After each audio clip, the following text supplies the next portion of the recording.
오늘 복 있는 울음, 벅찬 위로라는 제목으로 하나님 말씀을 나누고자 합니다. 올해부터 저는 강단에서 설교할 기회를 얻을 때마다 팔복에 대해서 설교를 하겠다고 다짐을 했습니다. 두어 달 전에 제가 저녁 예배 시간에 첫 번째 복을 설교했습니다. 심령이 가난한 자는 복이 있나니 천국이 그들의 것이며, 이렇게 한번 설교를 했고요. 오늘 두 번째, 여러분과 함께 애통한 자는 복이 있나니 그들이 위로를 받을 것임이라 하는 말씀을 나누게 되었습니다. 소망하는 것이 있다면 말씀을 전하는 저나 또 듣는 여러분들이 정말 하나님이 주시는 하늘 위로 충분히 받고 돌아갔으면 좋겠고요. 살아계신 하나님 만나고 돌아가는 시간이 되기를 바랍니다. 제가 팔복에 대해서 첫 설교를 할 때 팔복에 대한 정의를 이렇게 내렸습니다. 팔복은 복받는 8가지 비결이 아니라 복 있는 사람의 8가지 특징입니다. 괜찮죠? 한번 따라해 보시겠습니까? 팔복은 복받는 8가지 비결이 아니라 복 있는 사람의 8가지 특징입니다. 복 있는 사람의 특징을 8가지로 이야기하는 것이 팔복입니다. 그러면 복 있는 사람은 누구이겠습니까? 신구약의 메시지를 통틀어서 말하면 복 있는 사람은 바로 우리 성도들입니다. 구주 예수님을 믿어 하나님의 자녀가 된 이런 사람들을 복 있는 사람이다 라고 성경은 이야기하고 있습니다. 우리는 하나님의 은혜로 말미암아서 외인에서 하나님의 백성으로 소속이 바뀌었습니다. 고아에서 의인으로 신분이 바뀌었습니다. 죄와 사망의 종노릇하던 비참한 인생에서 벗어나서 이제 생명과 하나님의 풍성한 영광을 누리는 삶이 되었습니다. 이것이 복 있는 인생 아니고 무엇이겠습니까? 그러므로 성도는 복 있는 사람입니다. 다시 한번 말씀드립니다. 팔복은 복받는 8가지 비결이 아니라 복 있는 사람의 8가지 특징입니다. 그래서 우리가 팔복을 읽을 때 마치 시편 1편을 읽는 것처럼 읽어야 됩니다. 여러분 시편 1편 다 암송하고 계시죠? 첫 부분을 제가 한번 읽어드리겠습니다. 복 있는 사람은 악인의 꾀를 따르지 않고 죄인의 길에 서지 않고 오만한 자들의 자리에 앉지 아니한다. 복 있는 사람의 특징을 쭉 나열하고 있죠. 우리가 팔복을 읽을 때도 복 있는 사람은 심령이 가난하고 애통하고 온유하며 의에 줄이고 목마르고 다른 이들을 긍휼히 여기고 마음이 청결하고 화평하게 하며 의를 위하여 박해를 받는다. 이렇게 복 있는 사람의 8가지 특징을 나열하는 것으로 읽으면 좋습니다. 사실 이 8가지 특징은 각각 따로 다 떨어져 있는 것이 아닙니다.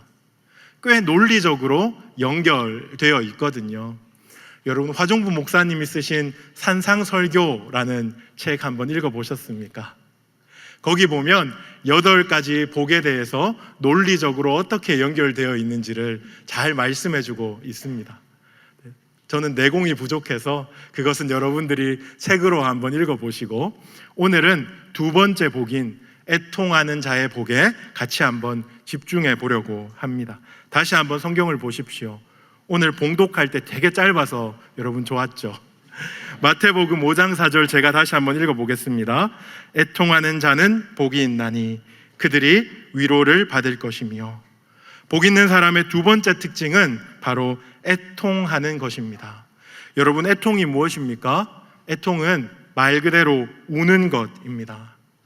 애통을 헬라어로 펜세오라고 하는데요, 이 펜세오는 죽음이나 비극적인 상황에 대한 극심한 슬픔을 말합니다. 그냥 조금 감동적이라서 눈물이 찔끔 흐르는 거 말고 마음에 울컥함이 있어서 우는 그런 울음이 아닙니다. 자리를 깔고 펑펑 우는 겁니다. 누가 봐도 슬플 만한 이유가 있기 때문에 가슴을 치며 찢으며 우는 통곡의 눈물을 애통이라고 할 수 있겠습니다. 여러분 삶에는 애통이 있었습니까? 아마 애통의 순간이 모두 있었을 것입니다. 사랑하는 가족의 질병 앞에서, 사랑하는 사람의 죽음 앞에서, 예상치 못한 고통과 실패 앞에서 우리는 마음 찢으면서 울어본 경험이 참 많이 있습니다. 저는 MBTI에서 F거든요. 저 같은 사람은 이런 일이 닥쳐오면 펑펑 웁니다. 모든 사람들이 압니다. 저 사람 슬프구나. 그런데 살아보니 이런 애통만 있는 것이 아니고 정말 속으로 쓰디쓴 울음을 삼켜야 하는 애통도 있더라고요. 여러분 경험을 돌아보시면 성경에서 말하는 이 펜세오, 애통이 얼마나 큰 슬픔인지 한번 느낄 수 있으실 것 같습니다. 그런데요, 오늘 말씀에서 말하는 이 복 있는 사람의 애통, 복 있는 사람의 특징인 애통은 이런 우리의 인생의 질고와 아픔 때문에 우는 울음과는 조금 질이 좀 다릅니다. 영적인 애통이라고도 할 수 있겠고요, 복 있는 울음이라고도 할 수 있겠습니다. 무엇이 다른고 하면요, 우리가 일상에서 만나는 이 보편적인 슬픔으로 인한 애통은 인생의 벽을 만났을 때 우는 울음이다, 이렇게 말할 수 있으면, 성도가 우는 울음, 이 복 있는 애통은 하나님 앞에서 우는 울음이다, 이렇게 말할 수 있겠습니다. 우리가 문제를 만나면 이 문제 때문에 하나님 앞으로 나아갑니다. 그리고 하나님 앞에서 엎어져서 통곡하며 펑펑 울게 됩니다. 이것이 복 있는 울음입니다. 자기를 연민하며 문제의 큰 것을 가지고 막막해하면서 우는 것이 아니고 아버지 하나님 앞에 나아가서 우는 이 울음, 이것을 오늘 본문에서는 애통이라고 하고, 이렇게 우는 자가 애통하는 자입니다. 이 복 있는 울음을 울 때, 하나님 앞에서 울 때 어떤 일이 일어납니까? 우리가 처음에는 문제 때문에, 슬픔 때문에 하나님 앞에 나아갑니다.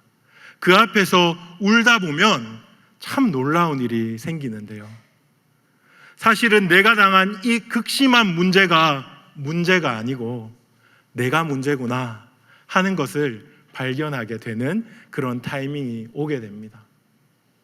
문제가 커서 두렵고 떨린다기보다 내가 너무 믿음이 없어서, 내가 너무 연약해서, 내가 너무 죄인이라서 펑펑 우는 그런 울음이 시작되는 거죠. 여러분, 사촌이 땅을 사면 어떻습니까? 사촌이 땅을 사면 배가 아픕니다. 동료가 나보다 먼저 진급을 했답니다. 사랑하는 친구의 자녀가 내 자녀보다 더 좋은 대학에 들어갔답니다. 사실 이런 것은 마음 아픈 주제도 아니죠. 어떻게 보면 당연하게 받아들일 수도 있을 것 같습니다. 하나님 앞에서 하나님이 내 기도는 듣지 않는 것 같을 때가 있습니다. 나의 간구에는 더디 응답하시는 것 같을 때가 있습니다. 사람들 앞에서는 축하합니다, 축복합니다 이야기할 수 있지만 돌아서면 마음이 너무 씁쓸합니다. 하나님 앞에서 마음이 찢어지고 심지어는 하나님께 섭섭하기까지 합니다. 그래서 울고 통곡하게 되는 겁니다. 어떻게 해요? 하나님, 도대체 나한테는 왜 이러세요? 나도 기도할 만큼 하고 봉사할 만큼 하고 교회 생활할 만큼 하고 말씀 읽을 만큼 읽는데 왜 내 삶에는 하나님의 역사가 이렇게 보이지 않는 겁니까? 하나님, 이거 너무 불공평한 거 아닙니까? 그렇게 하나님께 악을 쓸 때가 있어요. 그렇게 악을 쓰다 보면 하나님이 어떻게 대답하십니까? 사실 제가 경험해 보니까 하나님은 제가 제 풀에 지칠 때까지 응답을 잘 안 하시더라고요. 기다리고 기다려도 응답을 안 하시는데, 가끔 때로 제가 끝까지 하나님의 마음을 못 알아채면, 하나님의 마음을 못 알아내면 하나님 이런 말씀을 저한테 슬쩍 주시기도 합니다. 이사야서 49장인데요 여인이 어찌 그 젖먹는 자식을 잊겠으며 자기 태에서 난 아들을 긍휼히 여기지 않겠느냐. 그들은 혹시 잊을지라도 나는 너를 잊지 아니할 것이라. 내가 너를 내 손바닥에 새겼고 너의 성벽이 항상 내 앞에 있나니. 나를 잊지 않으신대요.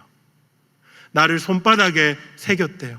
나의 성벽이 하나님 앞에 항상 있대요.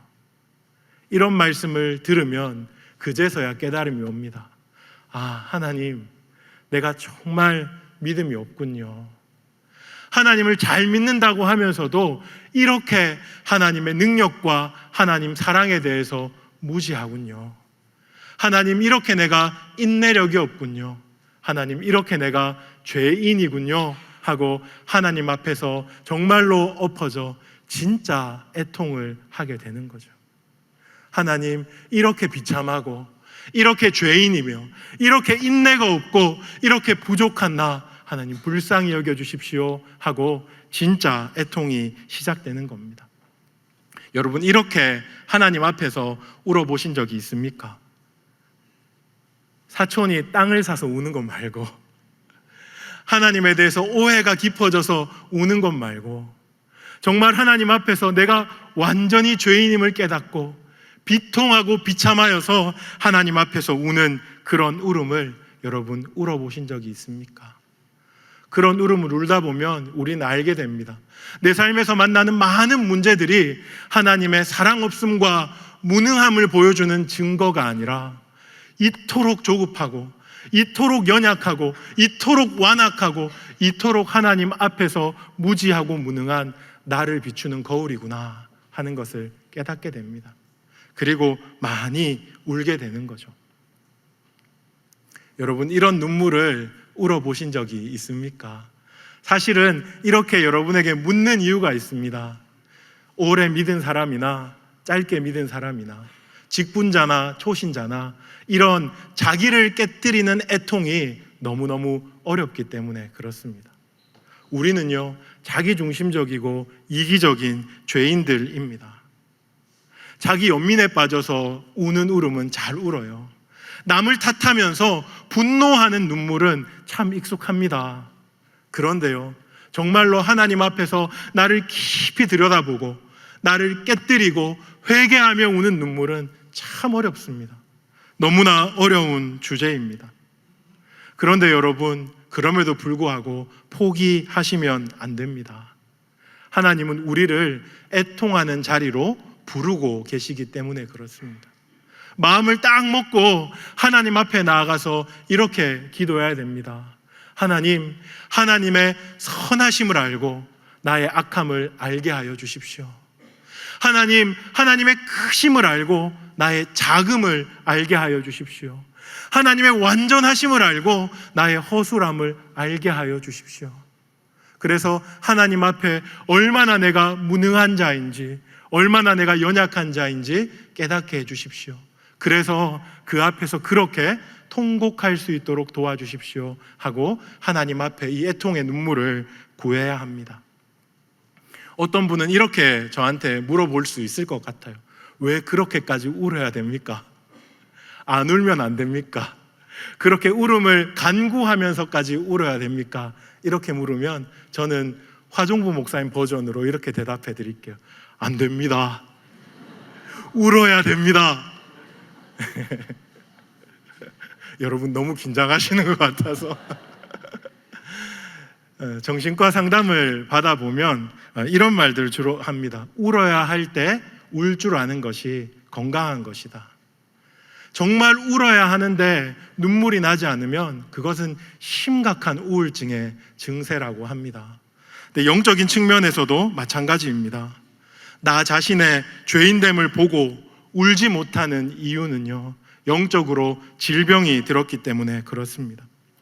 나 자신을 들여다보니 애통하고 비통할 만큼 죄인은 아니다, 이렇게 말하는 것 자체가 우리 가운데 죄의 병이 들어있는 증거입니다. 영적인 눈이 가려져서 나의 실존과 나의 민낯을 보지 못하는 거죠. 죄로 인해서 완악해지고 연약해지고 피폐해져서 못 우는 것입니다. 그렇기 때문에 여러분의 눈물이 마를 때, 여러분이 더 이상 여러분 자신을 보고 하나님 앞에 깨어져 울 수 없을 때 하나님께 또다시 애통의 눈물을 구해야 합니다. 하나님, 울게 하여 주십시오. 하나님, 애통의 눈물로 울게 하여 주옵소서. 그렇게 구할 수 있는 여러분 되시기를 주님의 이름으로 축복합니다. 오늘 본문을 계속 보면요, 하반절에 이렇게 애통하는 자에게 어떤 일이 일어난다고 합니까? 그들이 위로를 받을 것이며 라고 말씀합니다. 이 문장을 보시면 주어가 숨겨져 있습니다. 사실 숨겨진 주어는 하나님이거든요. 하나님을 숨겨놓고 수동태로 쓴 이런 표현을 신적 수동태다, 이렇게 이제 신학에서는 말합니다. 이것을 능동형으로 바꾸면 이렇게 바꾸어 말할 수 있습니다. 하나님이 그들에게 위로를 주실 것이다. 하나님이 우리에게 위로를 주실 것이다.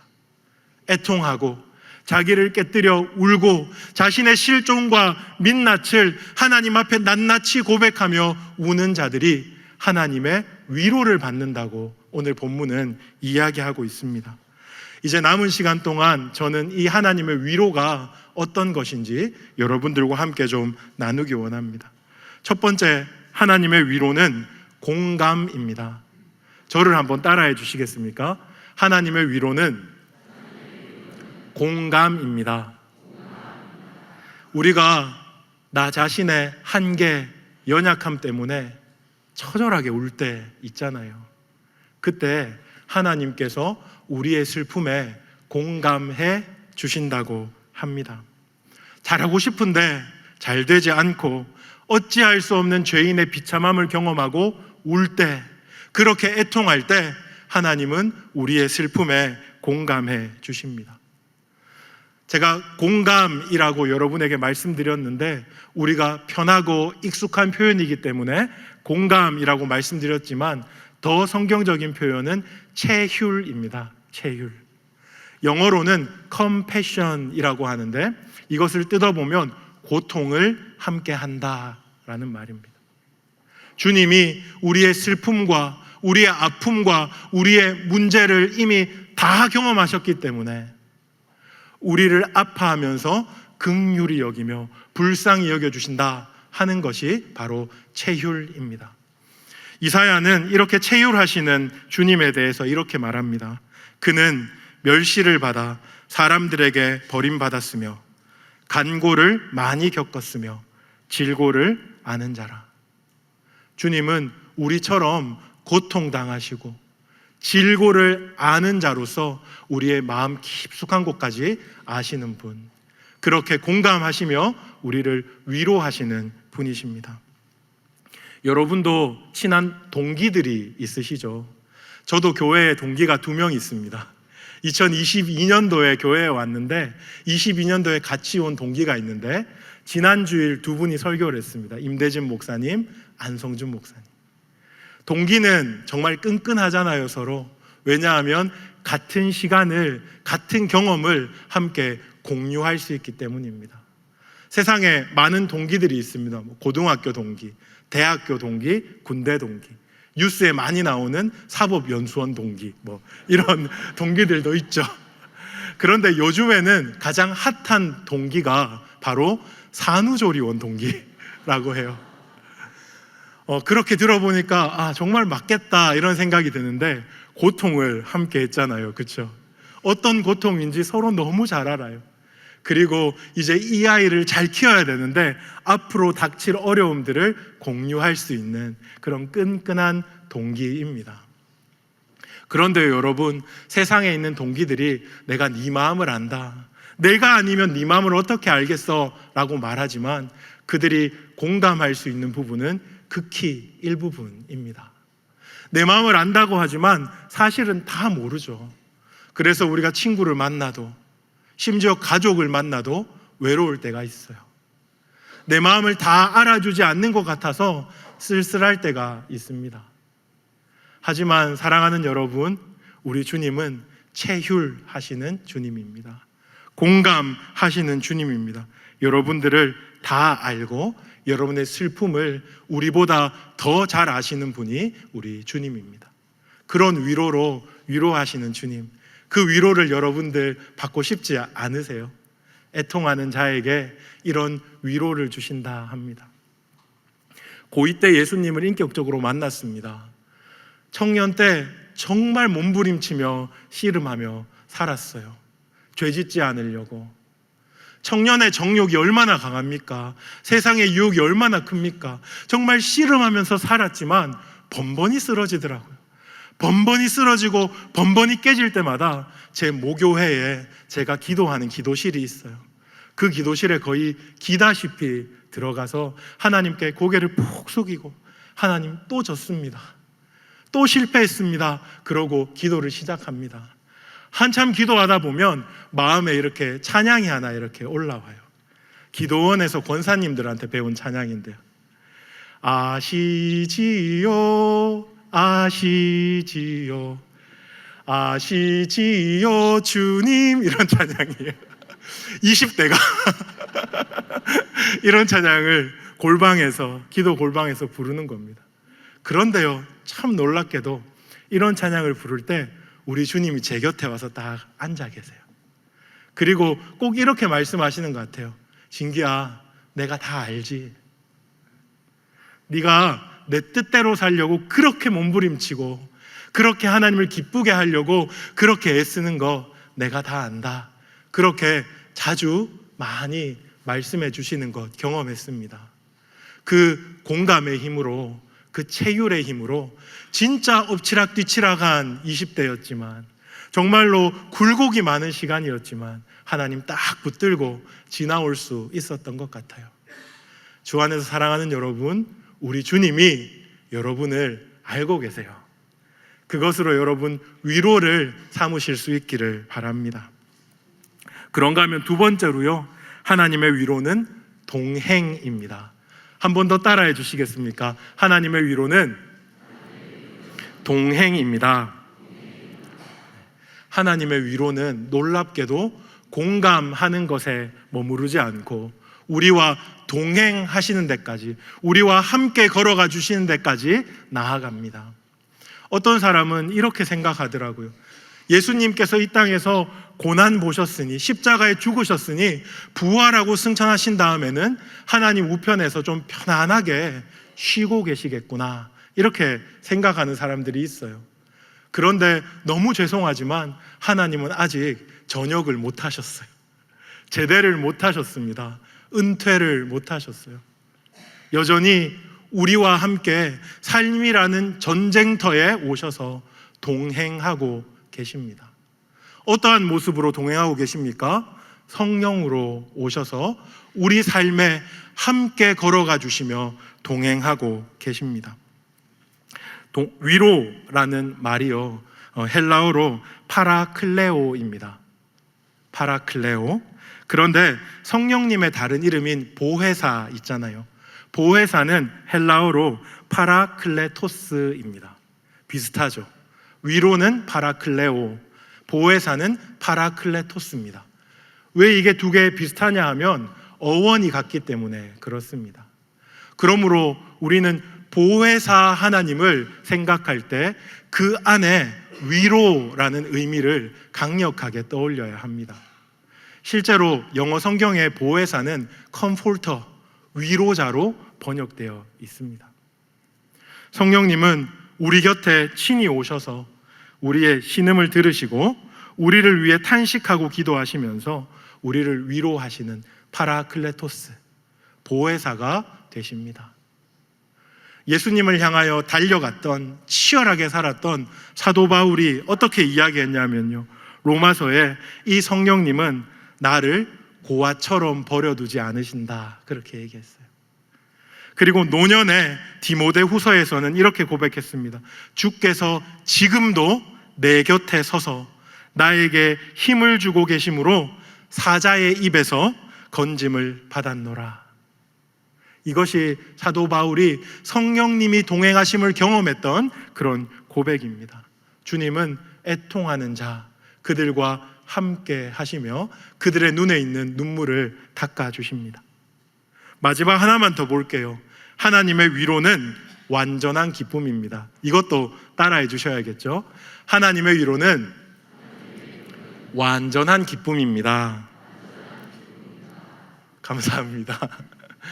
성경을 보면요, 성경에 동사가 현재형으로 쓰여 있는지 미래형으로 쓰여 있는지 한글 성경으로 보면 잘 구분이 안 될 때가 있습니다. 오늘 본문 그들이 위로를 받을 것이며는 현재형인 것 같습니까? 미래형인 것 같습니까? 미래형입니다. 네, 미래형. 그들이 위로를 받을 것입니다. 이렇게 미래형으로 적혀 있습니다. 하지만 미래형으로 적혀 있다고 해서 지금은 위로가 없고 지금은 위로를 못 받고 미래에 위로를 받을 것이다, 이런 말은 아닙니다. 우리가 이 위로를 이해할 때도 이미와 아직이라는 조망에서, 구속사적인 조망에서 이해해야 합니다. 예수님 2000년 전에 이 땅에 오셨을 때 그분이 주시는 하늘의 위로가 이미 시작되었습니다. 하지만 이 시작된 위로는 예수님이 다시 오실 때, 언젠지 모르겠지만 마지막 때에 다시 오실 때 완성될 것입니다. 이렇게 여러분들이 위로를 이해하셔야겠습니다. 이미 시작되었고 마침내 완성될 위로, 그 위로를 하나님께서 우리에게 주시는 것입니다. 여러분, 올해가 우리 교회 50주년이잖아요. 50주년 표어 중에 희년의 소망을 경험하라 라는 말이 있습니다. 여러분, 희년의 소망이 무엇입니까? 희년의 소망이 무엇인지 알려면 이사야서 61장 1절로 3절 표어 말씀이거든요. 이사야서 61장 1절에서 3절까지 우리가 한번 보아야 합니다. 여러분, 한번 찾아보시겠습니까? 성경을 펼쳐서요, 구약 성경 1042페이지에 있습니다. 이사야서 61장 1에서 3절까지.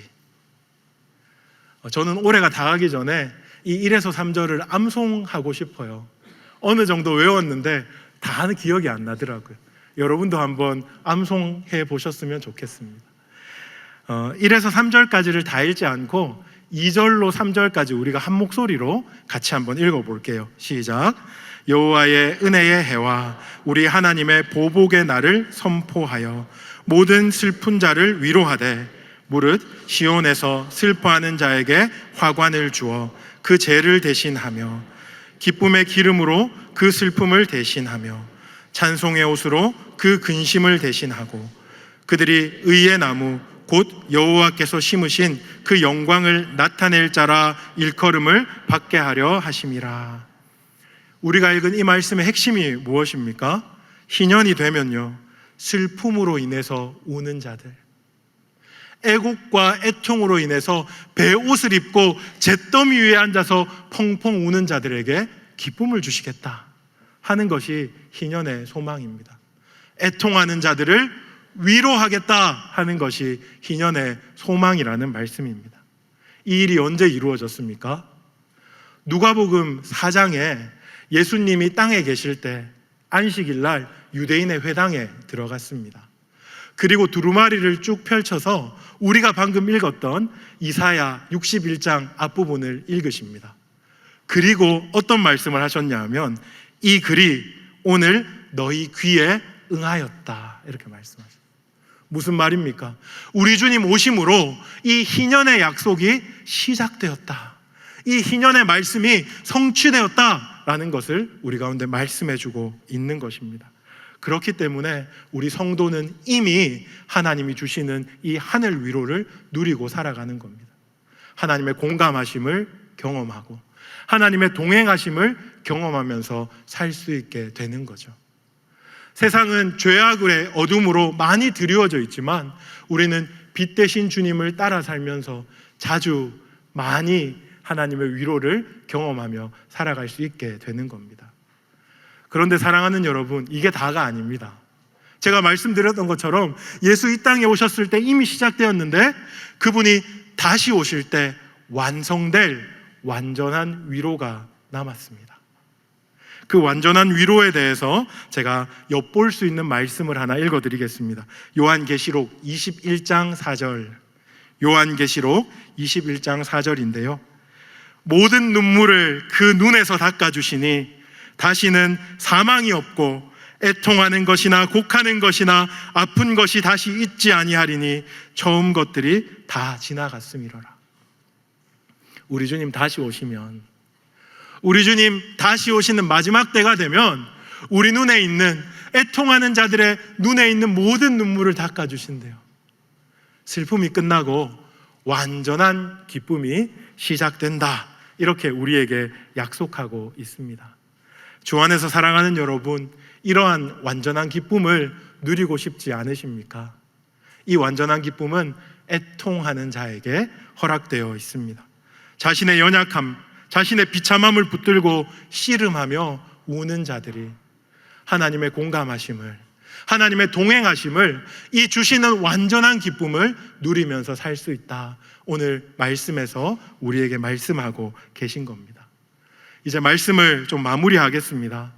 오늘 우리는 복 있는 사람의 애통은 무엇인지, 복 있는 사람의 두 번째 특징인 애통은 무엇인지, 그리고 이 애통할 때 하나님이 주시는 위로는 무엇인지를 함께 살펴보았습니다.